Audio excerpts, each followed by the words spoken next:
So promoting women's equality and diversity is the theme of our conference, and this sounds a bit like your life story, really.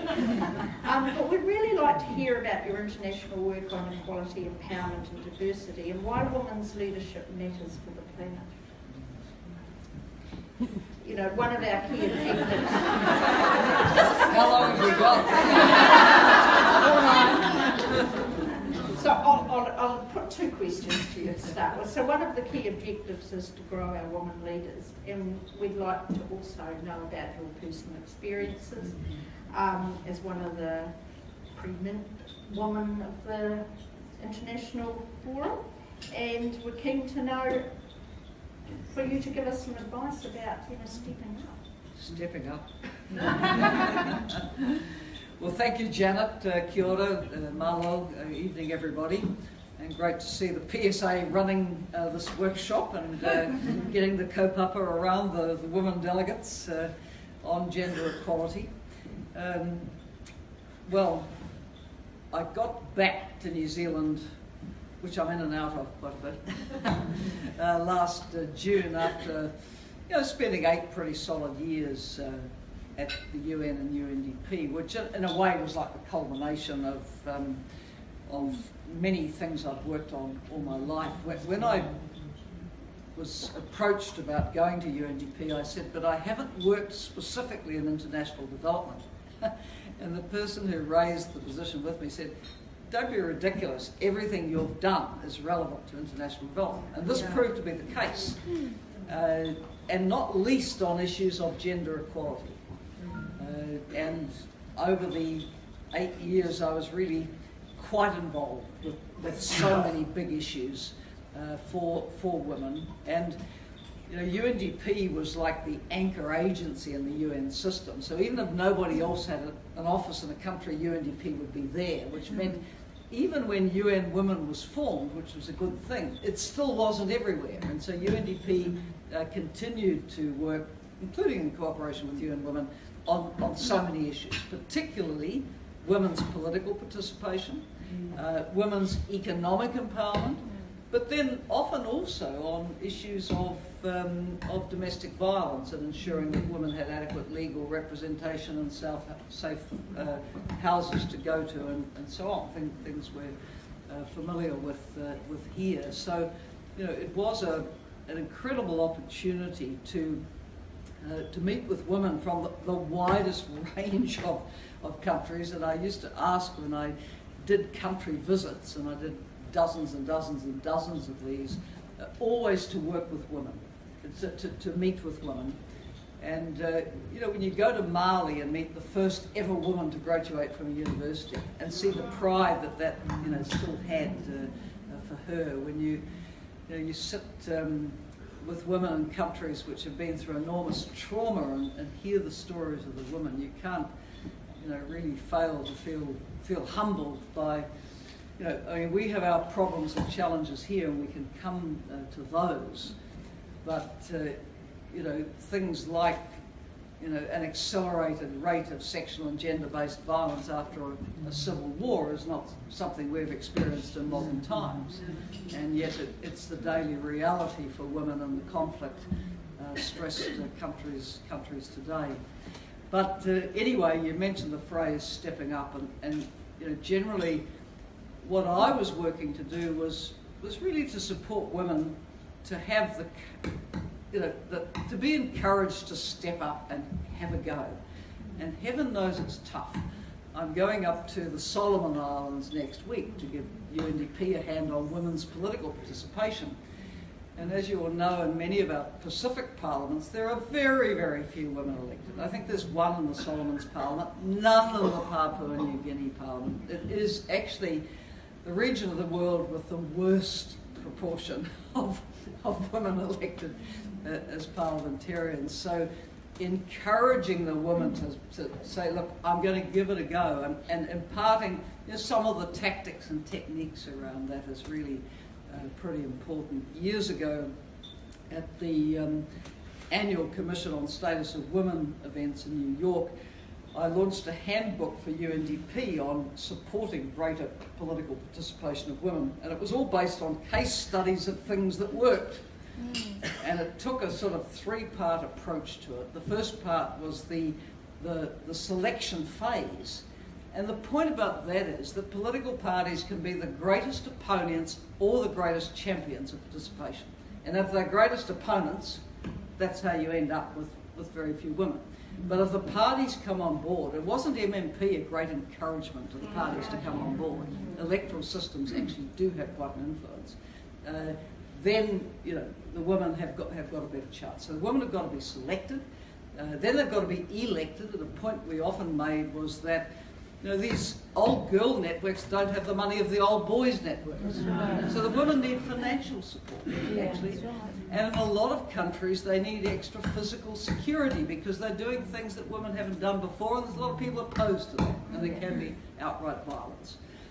And then in the post-election phase, particularly where you have women coming in, perhaps through quotas in numbers that have never been before, you have a mass of them new to the job, they need peer support. And often one of UNDP's jobs was organising and backing up the cross-party women's caucuses in the Parliament to help build the women's confidence as members of Parliament. So, yeah, just getting that confidence to stand up and say, I can do this. You know, I'm as good as any of those guys that are having a go at that. We also always recommended special measures if nothing was working, right? But of course, to get special measures in place, you often have to get the support of overwhelmingly male parliaments. Now, what a triumph it was in 1893 in New Zealand that an all-male parliament voted for women's suffrage. If you think about it, it's quite extraordinary, 1893. But I could give the instance of Papua New Guinea, where UNDP worked with Dame Carol Kidu, who was the sole woman member for a number of years, to get a piece of legislation drafted which provided for reserved seats for women, so that there could be not one but maybe 22, and it mirrored the provinces of PNG. The governors all had seats, so we said, well, the easiest thing is just to say alongside the governor, there's going to be a woman from each of the provinces. You know, that bill is still stuck in the Papua New Guinea Parliament, and we've been pushing at that for at least 8 or 9 years. So it can be very, very tough, but quotas do work if nothing else works, and they work fast. You can have them time limited, whatever. Yeah. But that was kind of the range of things we're working on. Obviously, economic empowerment, absolutely vital, and I could talk at length on that. But there's still a lot to do out there, and I often quote the most recent World Economic Forum Global Gender Gap Report, which says that in the past year we've gone backwards on gender equality. And they now put a figure, I think it's 217 years on current trends to reach full economic parity for women. 217 years. On the current progress, 99 years for gender parity in Parliament. And I always say to a women's audience, are we prepared to wait 99 years and 217 years? I mean, this is ridiculous. Ridiculous. So, you know, I mean, we can come into our own situation here, but you know, truly, there's a lot of work to be done globally to argue for gender equality, and why the private sector lags so badly at the senior management levels and at the board levels, I would not know, because every bit of research on this shows that the private companies that do the best are the ones with significant numbers of women on their boards and in senior management. Would we be surprised? Because they actually hear the perspectives of 50% of the population around the decision-making tables, and yet they're still not moving. So, work to do. So, some of the other questions we've got for you. So what inspired your decision to start your political career? Yeah. Well, you know, when I went to university, there were huge international issues, which I got involved in. They were the Vietnam War, which young people said, what on earth is New Zealand doing there? lot of protests around that. I remember when Spiro Agnew, as Vice President of the United States, came and stayed in what was the Intercontinental. Huge demonstration with police batons flying around on the corner there. I actually had a holiday job, so I arrived a bit late, but the chaos was still all around. There was the anti-apartheid movement, which of course was a fundamental human rights movement. Then there was the French nuclear testing. That's right. So I was involved in all these issues, but eventually I worked out that unless the government changed, we wouldn't get any change of New Zealand position on those issues. So that's when I got politically active, back in the early 1970s, 1971 on. And then eventually I felt that, okay, I could have had quite a comfortable life as a university lecturer, and I actually quite enjoyed it, but I was always more inclined to be doing things than teaching about it. And so I went down the political route of running for Parliament. I had a trial run in 1975 in Piako, which is East Waikato. The only polling booth I won was at Arapuni, with the New Zealand Electricity Department workforce, very staunch. And I had great support from the tunnellers on the Kaimai Tunnel. Except they were also superstitious, women couldn't go through the tunnel. And I would take a male minister there like Sir Basil Arthur, and he'd put his hard hat on and go down the tunnel, but no women in the tunnel. Wow. Anyway, that was their only shortcoming. They were very supportive. But yeah, then the opportunity came obviously in 1980 to run for Mount Albert, and that was a 27.5-year commitment. But you know, I wouldn't have had it any other way, really. I mean, hey, they were tough years, right? Yeah. There's almost nothing that was easy about it. But I think I got a lot done. And you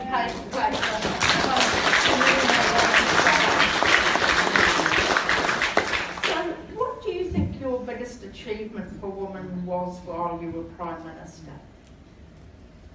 Well, in a way, it's just being there, isn't it? Mm-hmm. Because, you know, for more than half the last 21 years, New Zealanders have had women in the top job. Jenny Shipley for 2 years, me for 9, now there's Jacinda. And it's incredible role modelling that you can go to the top. And you used to hear those, you know, anecdotes of small boys saying to their mother, "Can a boy be Prime Minister?" Unfortunately, the answer is yes, but but anyway. Only if we let them. But you know, on average, I think we should expect that women hold the job around half the time. So just that role modelling and that signalling that you can get there, I think is important. But secondly, there's a whole lot of decisions I'm proud of, and they go back quite a long way, because I held quite a number of portfolios before I became PM. Housing was very important, giving, ensuring women had the security, particularly when things went wrong for them. They might have been single parent with children, victim of domestic violence, whatever the circumstances, but to be able to get into the State House was pretty important actually, and not having that option is readily available now, I think is largely responsible for the tragic housing crisis we've seen in this city. So housing was important to me. In health, I was Minister of Health when Sylvia Cartwright reported on the scandal at National Women's Hospital. It fell to me to sort of get the first cervical screening nationwide scheme set up, which was important. And I also did the first pilot on breast cancer screening as well. Another issue I took up was the issue of the midwives, and I do have my honorary midwife badge somewhere. I should not be asked to practice because but when I first started campaigning in Mount Albert, which was 1980, one of the first people who came on board with me was the Dowan of the doyen of the midwives, Joan Donnelly. Some of you may remember Joan. She was Canadian. And she was one of the very few domiciliary midwives, home birth midwives operating in Auckland. And Joan introduced me to Sian Burgess, who also delivered a lot of babies in homes around the city, and eventually came to know Karen Gilliland, who's head of the college for years. But they briefed me on what they thought that should happen to the profession. And to cut a long story short, when I became Minister of Health, I said, look, I want to do something for the midwives. They deserve professional autonomy. They're not a branch of nursing, it's a distinct profession. And the Chief Nursing Officer at the Health Department was very opposed to this, but fate intervened and she took maternity leave. And in her place as acting Chief Nursing Officer was Tina Handyside. Some of you may know Tina, who's from Nelson and was very prominent in public health for many years.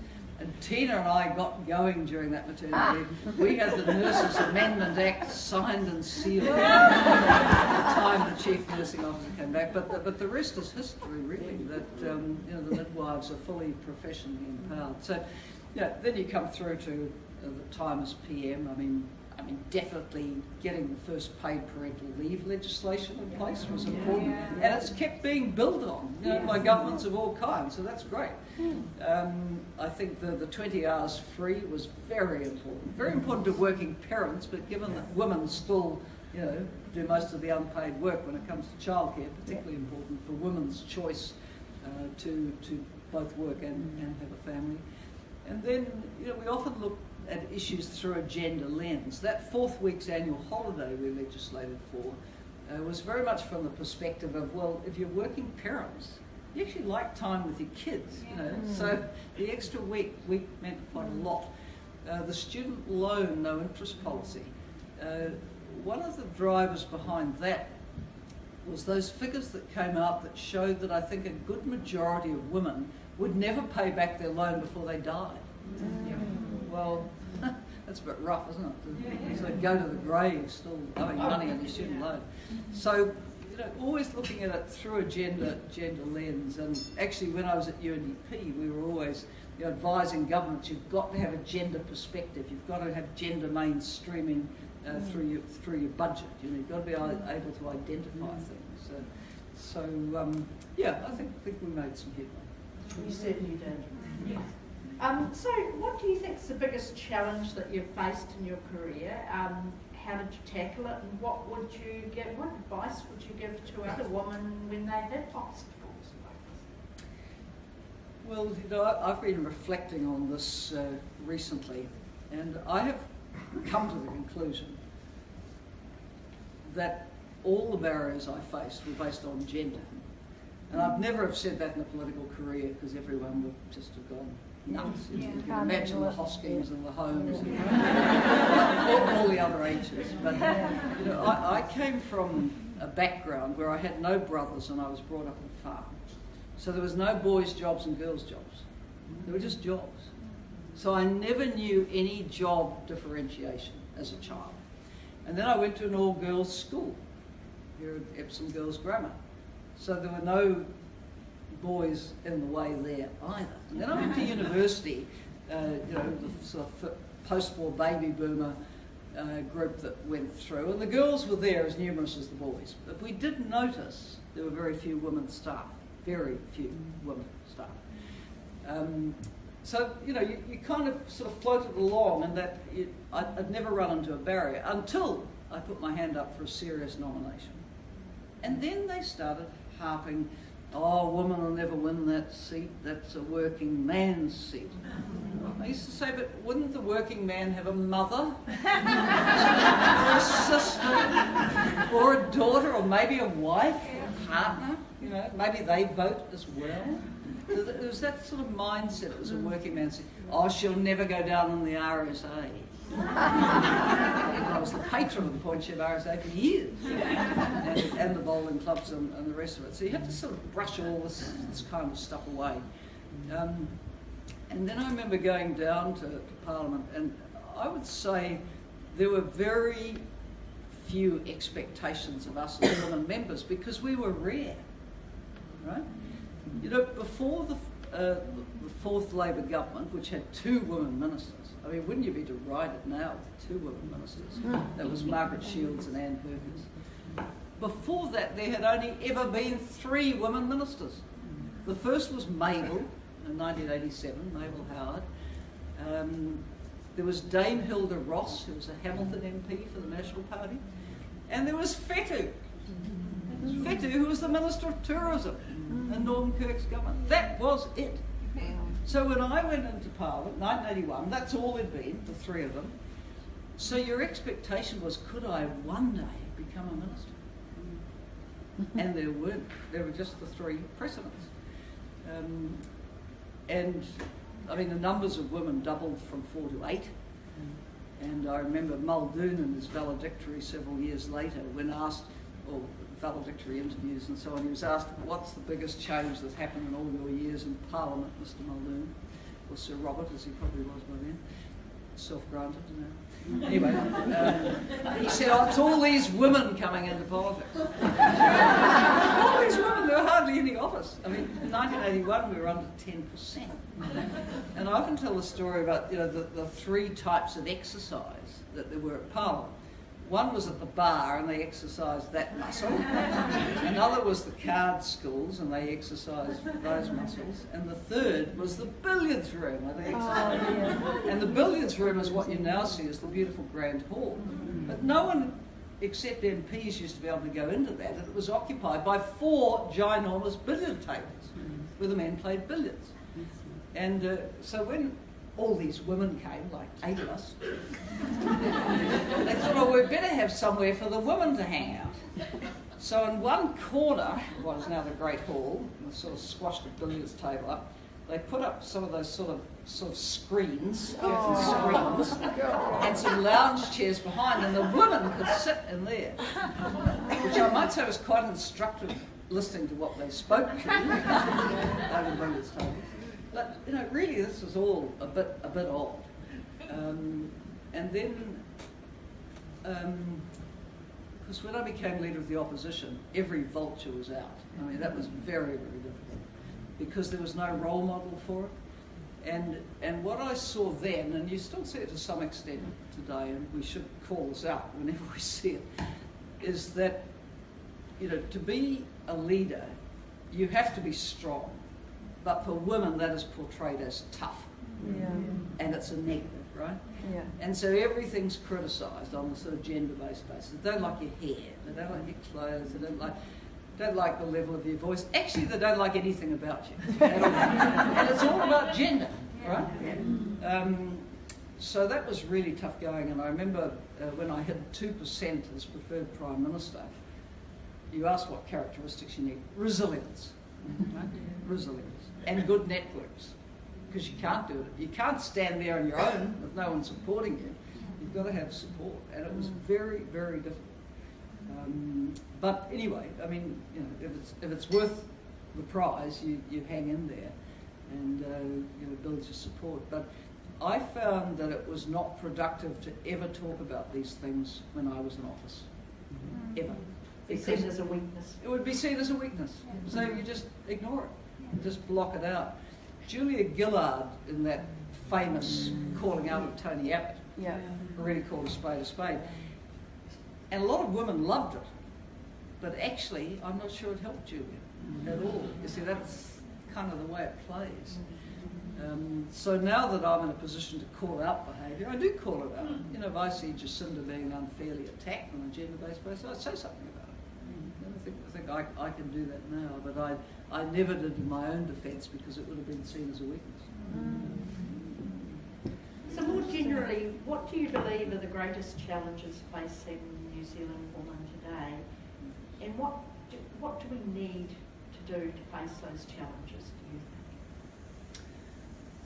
Well, firstly, I think our young women with families face a lot of pressures.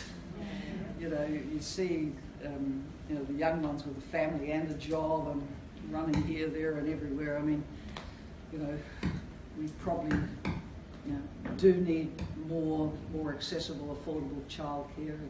You know, it is a challenge. I think there's a lot of pressure.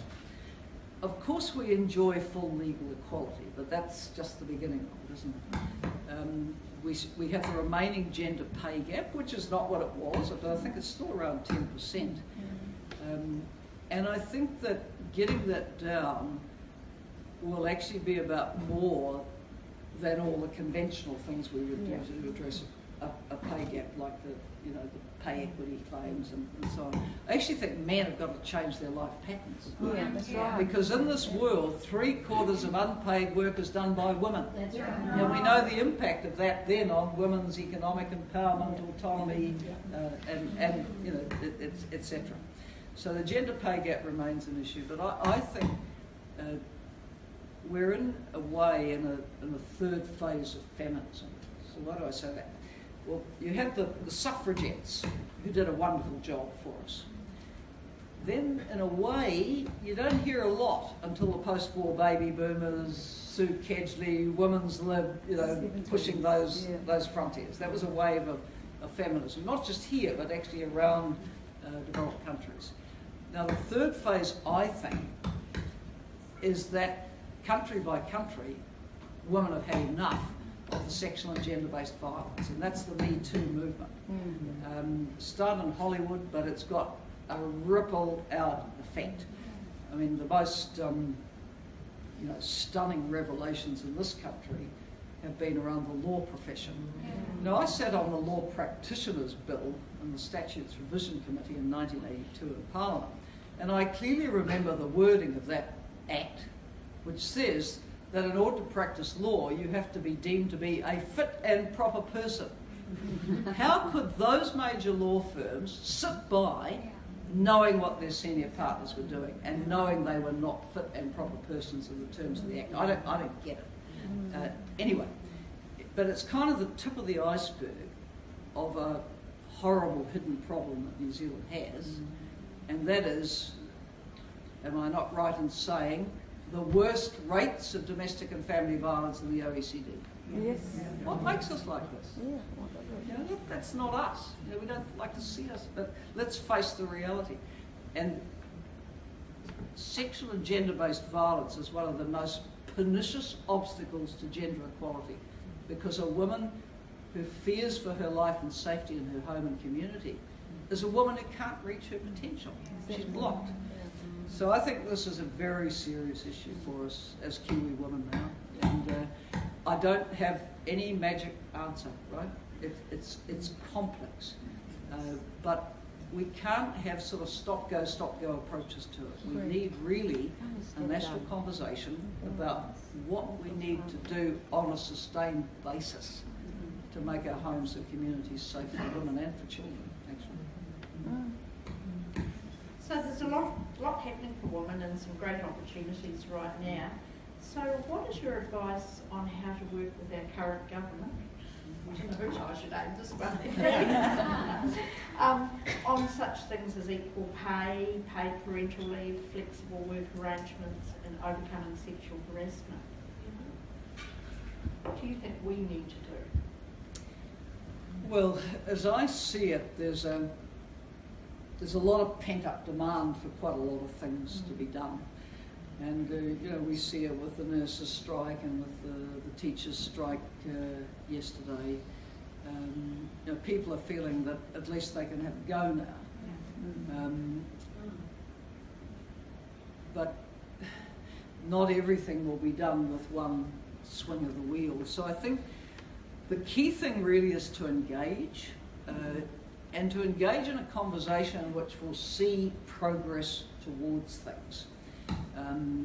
I've been involved with a lot of pay issues in my time, and often it's agreement about a pay path, right? You can't do everything year one, but maybe there's a 3-year deal to be had. And similarly with some of the other social issues people would like progress on. Definitely, you have to work to get them up the agenda, because other people are pushing their stuff up the agenda. But with 38.7% of the parliament female, and with significant number of women ministers inside, outside parliament, parliamentary undersecretaries, there is voice there. So I think, sort of embrace and support is what I'd say. I think people want to do the right thing, but, they're also not necessarily getting great advice from their officials. I was told by someone who absolutely is in a position to know that the sort of advice coming from Treasury now on the macroeconomics is kind of like, back to the heyday of Don Brash. I mean, this is not helpful. I see some other issues where ministers are not getting good advice. And if you don't feel you're getting good advice, you need to know who to go to. And that's where I think, well-organised advocates, as in PSA, as in a whole range. I mean, ministers need to be open to these essentially friendly voices who are able to give different perspectives. But when I talk about dopey advice, every year I was Prime Minister, we raised the minimum wage. Every year, without exception, there was a comment on the Cabinet paper from the Treasury and the State Services Commission and the Department of Labour which said unemployment would go up if we did it. This was never true. Ever. But they still keep saying. Still keep saying.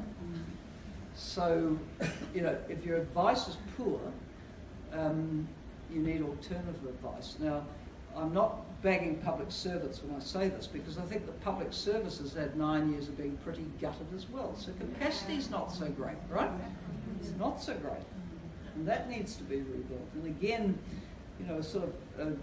some good perspectives on that from the PSA, I think would be valuable. I remember when I ceased being Minister of Health after the 1990 election, and you'd wander down Lambton Quay as you do, and you'd run into people who used to work for you as officials. They'd say, "Oh, what are you doing now?" "I'm a consultant." They were always hired back to do the same job, but there was no continuity of advice. And if you don't keep a strong core and continuity of advice, what happens is each time government wants some policy developed, it's put out to contract, and a different outfit gets the contract, and you never get any systemic corporate capacity built in a department. So, there's a lot of issues, and I think a need for kind of friendly voices from outside that can be putting different perspectives and also evidence, and I can only encourage PSA in that. So from your experience at the UN, could you tell us about some of the impacts of climate change, and especially, the impacts that is going to happen for women and children that you've seen? And, what are some of the things that you can suggest that we can do to kind of counteract? So, with major climate events like flooding and huge seas and higher tides and so on, women are 80% of the victims of these disasters. And the same applies actually for disasters generally. Now, if you sort of picture, for example, that huge hurricane that hit Haiti 2 years ago, a lot of warnings went out, right? But sometimes people are reluctant to leave because everything that they own in the world is in their small shanty home on the waterfront. And for women, often they can't leave because they can't bundle up grandma and the relative with a physical disability and the kids and get out. And that's actually a major reason why women are the most impacted. So when you see with climate change greater frequency of these mega storms bringing flooding and so on, think 80% of the victims will be women. Not good. Now, what we also know is where women do manage to get away and they get to shelters, these can be very dangerous places. the amount of rape and sexual abuse that often goes on in what is supposed to be a shelter is horrible. Whether you're talking that stadium in New Orleans during the huge thing there, or just examples from around the world. It's very, very difficult. On a kind of on a different level, you find that with climate change, we've got the extreme events, which are the floods and so on, and the sea level rise, but then you have the water-stressed countries where the water gets, more scarce, and it's the women who do the work of getting the water. And around the world, we still have hundreds of millions of people who have to walk for the water and walk further for the water. Very direct impact on a woman's life when the wells start to dry up and you've got to go further and further. We also know that women tend to have the least fertile land, and they have the least money to put into any basic infrastructure like irrigation or a well. So again, if climate change is undermining agricultural production, they're going to be the worst affected as well. Then you're also seeing a number of health issues arise with climate change. For example, malaria is sort of going up the altitudes now. Who cares for the sick women? What about the extreme heat, which is threatening to make parts of South Asia and the Gulf uninhabitable? Who's out carrying that water, fetching that fuel? It's women. You can think of the levels of dehydration and possible death from that. So if you look at who makes up the world's sort of negotiators on climate change, at working on those issues at the national and global level, only about 30% of women. And there's been quite a drive to get a bigger women's voice in climate change negotiations and in national preparations for it, because men are often not talking about the sorts of things I'm talking about, right? About how are women not going to become more vulnerable as a result of climate change. What you can say about climate change is that it is exacerbating every known vulnerability.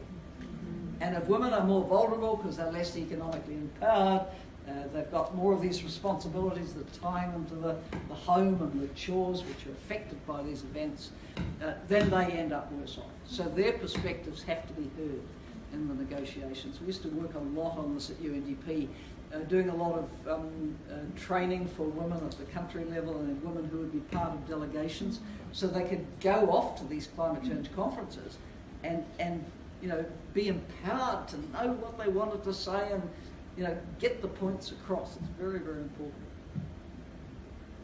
So we're all really keen to know what you're going to be doing next, Helen. When I grow up. What are your goals and aspirations now? Or are you going to settle down and retire? No, the retirement's not in the vocabulary. Will we baby boomers ever retire? I don't think so. I'm engaged in public advocacy, I think we can say. So I do a lot of speaking on a lot of issues. I actually prefer conversations because I don't have a lot of time to write a lot of speeches. I write the odd major one. And you'll never sort of tie me down to just one small area, because I've sort of operated at a level where I like to have an overview of a lot of things. So I do get invited to speak a lot on women's leadership and empowerment. I speak a lot on sustainable development and the global agenda for that and the SDGs. And I'll speak about it from the point of view of how does education contribute, the importance of health and the goals, what it means for cities. There's just so many angles to it. I also get quite involved in health issues, which I've kind of been involved in all my life. I was involved with Robert Beaglehole in ASH, Action on Smoking and Health, way back from when I entered Parliament. And I'm the patron of ASH New Zealand to this day. But I speak particularly on the non-communicable diseases, because that is the major burden of disease in the world today. It's not just rich countries, and ours is technically a rich country. It's the biggest cause of death in developing countries. So in countries like ours, we've gone a long way on regulating tobacco. Quite a long way on regulating alcohol. Sugar's the next frontier, by the way. We have a tidal wave of disease coming, and important thing is never to blame the individual. People are living in what we call an obesogenic environment, where everything is kind of pushing at that. So I'm advocating quite a lot around the nutrition and the things that would fight obesity. I've always been active on HIV issues, going back a long time. I've just been at the International AIDS Conference in Amsterdam the last 3 weeks or so. Then, for my sins, I became a member of the Global Commission on Drug Policy. And this is really quite interesting, because people who use drugs are among the most stigmatised and marginalised groups in the world today. And it's one of those areas where the UN conventions are very unhelpful. Usually we look to UN conventions to sort of set a good standard, like CEDAW or rights of the child or whatever. But these drug conventions are absolutely hopeless. And they basically define drugs as evil. Now, when you define something as evil, then it sort of follows in the logic that the person who uses them is evil, and therefore they don't really deserve much consideration, and they don't get much in most countries. So their habit is criminalised, and they go through a cycle of jails and exposure to disease where there aren't needle exchange schemes. We've had one in New Zealand for 30 years, thank God. It's what helped arrest the HIV epidemic. But countries like Russia are absolutely opposed to this. In the former Soviet Union, you have the fastest growing rate of HIV in the world, faster than Africa, faster than anywhere else, because they will not do harm reduction measures. And harm reduction measures mean reaching marginalised groups like people who use drugs and doing something to stop that being a reason for them getting HIV or Hep C or any of the many vectors of sharing needles and unsafe practices. So the Global Commission consists of a number of former heads of government and state, and Kofi Annan and Richard Branson is very supportive and often funds quite a lot of the work. And it's advocating for evidence-based approaches to drugs. And the gold standard on this is seen as Portugal, where in the late 90s they had the highest rate of deaths related to drug use in all of Western Europe. At that time, the person who's now UN Secretary General, Antonio Guterres, was Prime Minister of a socialist government. And they said, we're going to change this. And they basically legalised and regulated and put in place huge harm reduction measures. Today, they have the lowest rate of such deaths in Western Europe. It can be done. Canada is just moving a long way in this direction. Really the position has to be, no one should be dying because they are using drugs. We have to put in place an environment where that's not going to happen. Canada is rolling out across the country now what are called safe consumption spaces. And that's where people using drugs can go. They can inject their drugs, they can have them tested. Now, it may be in time when they're comfortable in that environment, they may be open to a conversation about opioid substitution treatment and starting to go off the habit. But if you just look at this as something that is bad and has got to be punished and repressed, you will get deaths, right? And no one wants their kids to die, whatever they're involved. So I do advocate a lot about this. So basically, I pick up a lot of issues, I speak a lot about them, I support good causes, I tweet about them. Still quite involved in wildlife conservation issues because that was big at UNDP, and I will go in a few weeks to the major conference the British government is hosting on the illegal wildlife trade. They've asked me as a special VIP guest because I know a lot of the African presidents where some of the issues are quite pressing. But life is full. Life is good, actually. Well, we very much appreciate you taking the time to speak with us this evening. And we're now going to just open up. Are there any questions from the floor? We've got a couple of microphones around, so we've got a question from over here.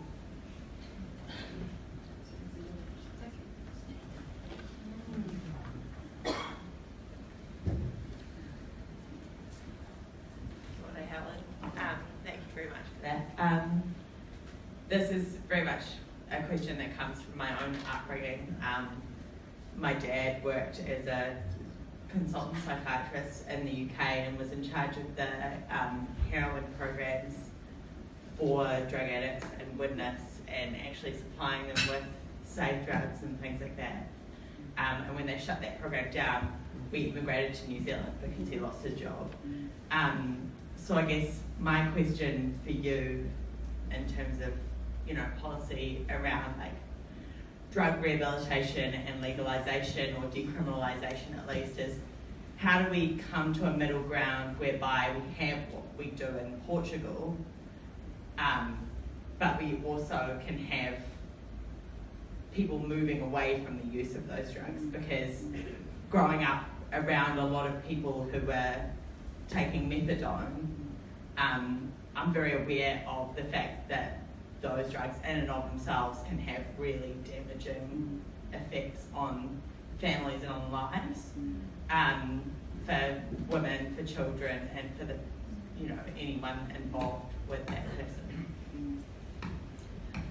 Yeah, I mean, I think what they did in Portugal enables you to have a conversation about it, because when something is repressed, right, it's very hard to have any sensible conversation about how you keep yourself safe. And I sometimes reflect on the fact that when we were fighting the HIV epidemic and stopping it, really digging in for the long term in New Zealand, there were, and in all developed countries, there have been 3 key at-risk populations, and we worked with each of them. Now, one was men having sex with men, and the AIDS epidemic was a catalyst for Fran Wild's bill getting through Parliament. Right? It would have been very hard going without that, because you were still up against the moral views of a range of people. Secondly, we worked with the sex workers. And of course, the head of the Sex Workers Collective has just become a dame, to be honest with you. So how times change. Yeah, that's right. But the truth is that her leadership is responsible for saving countless lives, Yes. because she was able to support the safe sex message for the sex workers. Now, the third vulnerable at-risk group is the people who inject drugs. And as I say, the needle exchange scheme is 30 years old now, was a good measure. But actually, while we got legislation through for men having sex with men, so that wasn't no longer a criminal activity, eventually we got legislation through decriminalising prostitution. The drug issue was always too hot to handle. And you may recall that when I was Prime Minister, part of the price of getting the votes of confidence in Parliament from Peter Dunn was he absolutely ruled out any movement on these issues. He later recanted, but it was very, very difficult. So I'm really, hopeful now that New Zealand could have a better conversation around this. I mean, the medicinal cannabis discussion is interesting, and I personally think that Chloe's bill was a much better bill than the government bill. But anyway, let's see what comes out of the wash. I've given her some social media support on that. There's going to be a referendum on cannabis. Well, let's hope it passes. I mean, it's ridiculous. And actually, the police have more or less given up on prosecuting the ordinary cannabis use, as far as I'm concerned. But as long as it's its trade as criminal, you've got a problem in the society. And then you come to these other drugs, which play a significant role in driving the prison population to where it is, right? So we're really serious about getting down the numbers of people in prison, which is vital. There are far too many people in prison. And we really ought to go and study how Norway gets it right, how the Dutch get it right, how other people get it right. Why do we have to aim to have as many people in jail per capita as the US? I don't get it. But one of the issues will be to deal with the drug law and try and get it out of the hands of criminals and back into a different kind of regulated environment. And as I say, if you can get people into their safe consumption spaces and so on, sort of work your dad's done in the past, then you've got a chance of moving them on to some kind of program. But if it's all repressed and undercover, you're just not even going to start down that road. See a few hands up there.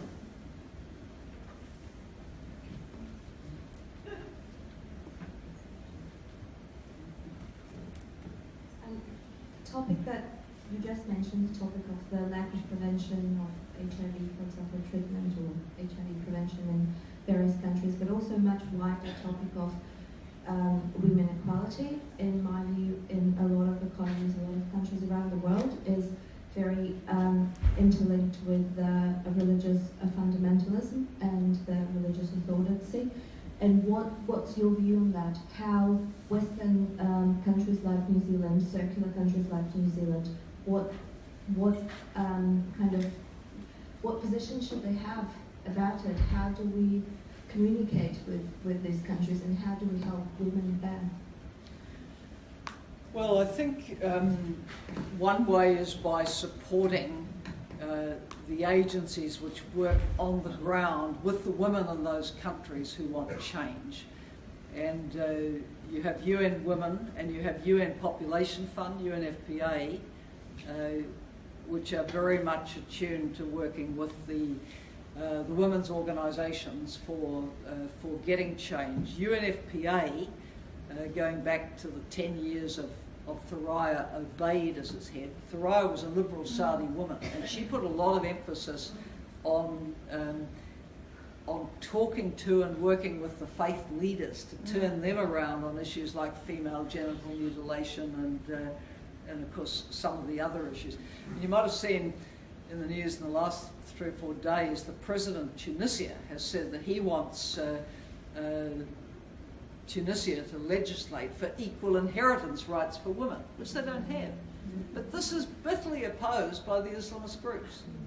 So, really on the ground level, working with the Tunisian women to start to reach to the more, shall we say, enlightened faith leaders, sort of try and get a conversation going so they don't block this stuff all the time, I think is very, very important. I mean, I have the privilege in the UNDP position of travelling, as I said, to a very wide range of countries, and one of them was Tunisia. The women there are so strong, and they are very, very proud of their constitution, which has gender equality as a principle, but there's still laws that need to be changed like this one. And so you end up having to mobilise law by law and really supporting the women who are not that well represented in the parliament to get their point across.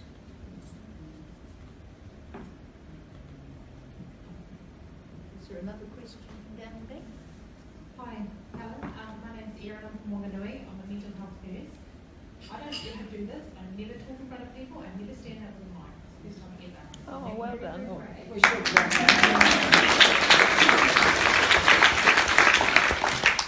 But, so I work in mental health at DHB. So it's very, very close to it. I guess probably a lot of us here is suicide. So in New Zealand, 11 families stand around a grave site, say goodbye to their loved ones.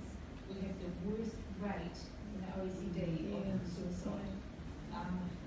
4 weeks ago, I stood at one of those grave sites, it's really hard. A family friend, a 19-year-old boy, my daughter's best friend, killed himself out of the blue, nobody knew why. So, 606 families went through that last year. What are your thoughts? How can we as a community, actually look for signs, help people, ask them, are they okay? If they're not, talk about it.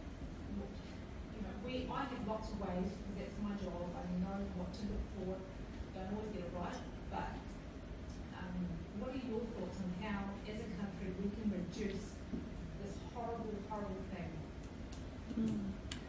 Well, I mean, it is, as you say, again, it's like the family violence issue. Why do we have to be the worst in the OECD? Why do we have to have this highest rate of youth suicide? I mean, something's not right. And I think the first step is to really understand what is driving this. I mean, I seem to recall, and I haven't been active here on these issues for a lot of years now, but if young gay people feel that they are marginalised, I think that was one of the issues that they didn't feel supported. So we need to understand what are the sort of the factors that are driving it, and then start to address it. And it's also been quite hard to have an open conversation about it, because some of the professionals say, and I don't want to make a judgment about this because I'm not a mental health professional, but some say, oh, you can't sort of publicise it because that encourages more. But then if we're not talking about what is driving it and starting to get a better understanding in families, communities, schools, and how to tackle the underlying factors, we're never going to get on top of it. So I'm trying to think, has government had any sort of go at this in recent years, or is it just sort of one of those things where we grieve each time it happens? And we all know someone, right? We all know a family who's been affected, because it's right across the society. I knew a family with 4 boys where 3 committed suicide, right? I mean, this is horrible and really traumatic for the families. But again, I think it needs a sustained approach based on a good understanding of what the underlying factors are. Otherwise, we're always just sort of running around after the event grieving, and we need to be on the front foot on it.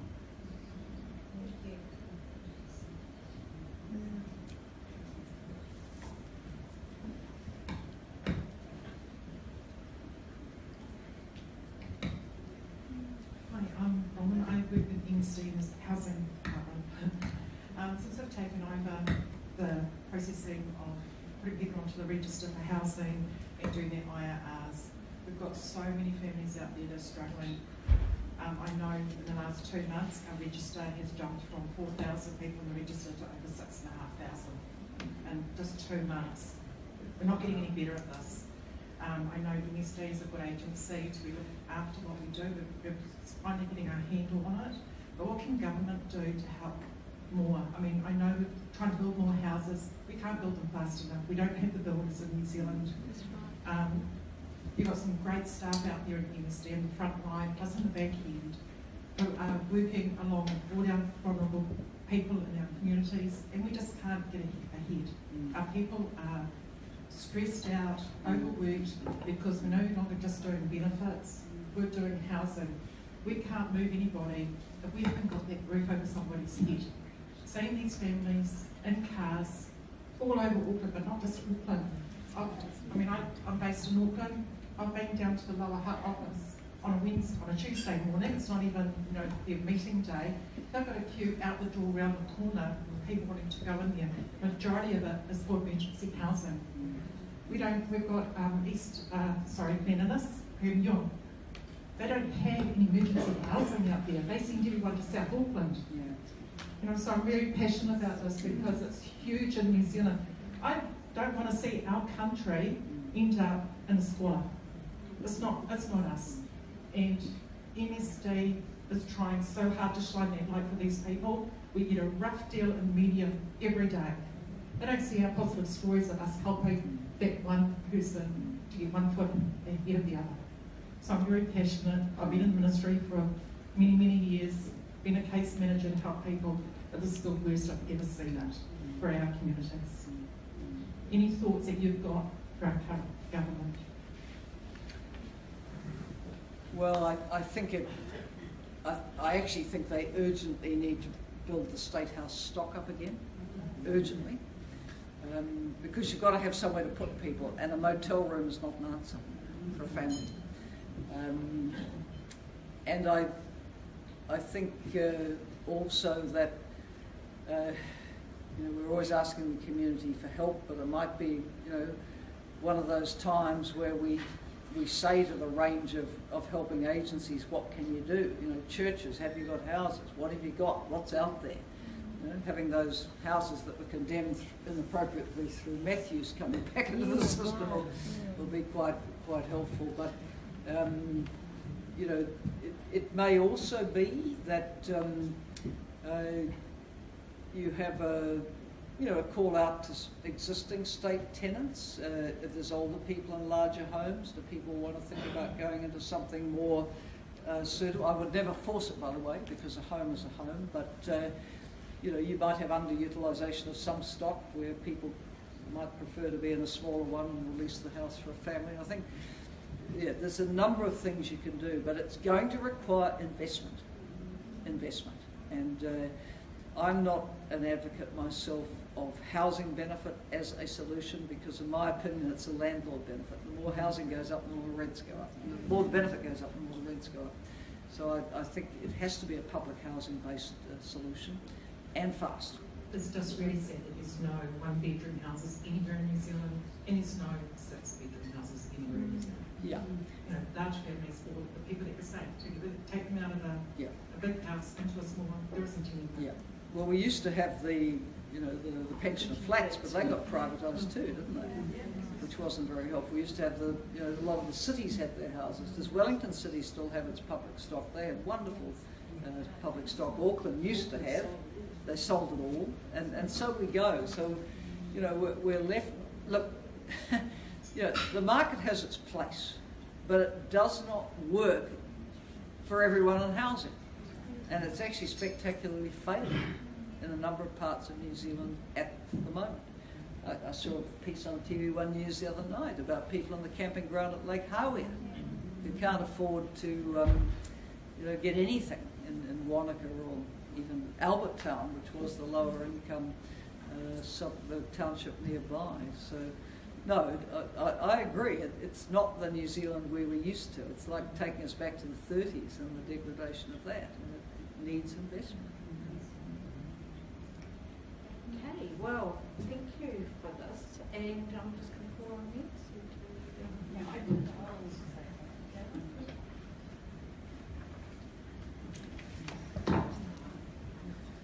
Well, Helen, on behalf of the PSA Women's Network Committee, Network members and PSA staff, I'd like to sincerely thank you for making yourself available this evening.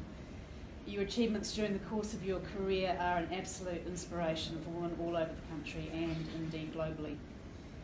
As you've mentioned, there's still a lot to be done, but by the same token, I think we can all feel a quantum shift on the horizon.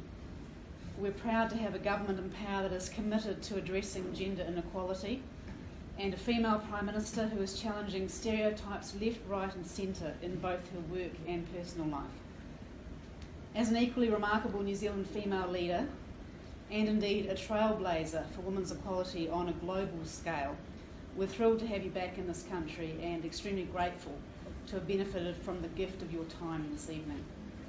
I'm sure everyone will join me in expressing our sincere thanks and appreciation for what has been a very memorable night. Everyone, Miss Helen Clark.